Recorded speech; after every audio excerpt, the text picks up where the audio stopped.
Hindi lusot sa lokal na korte sa Quezon City ang memorandum ng National Telecommunications Commission o NTC na tinanggalan ng internet access ang 27 websites sa akusasyong may koneksyon ito sa terorismo.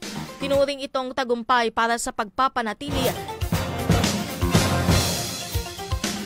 ng kalayaan sa pagpapahayag at pamamahayag sa Pilipinas. Ang detalye, may ulat si Daniela Salayo. Daniela.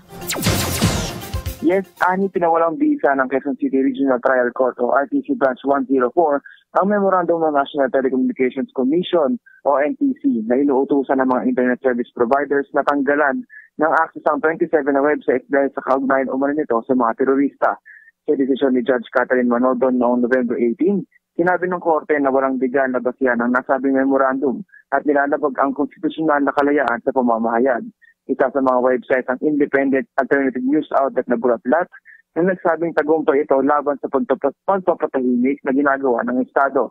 Ayon sa National Union of People's Lawyers Secretary General Jocelyn Dainla, ibinalik ng desisyong ito ang limitasyon ng gobyerno sa usapin ng censorship kasabay ng panawagang gawin ng permanente ang hatol upang matigilan ng mga blockages at iba pang paraan ng panunupil sa kritisismo sa pamahalaan.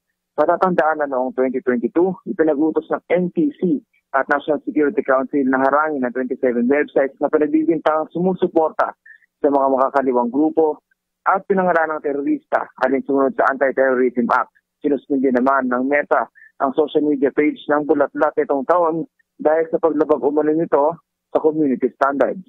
Daniel Salayo, Newsline.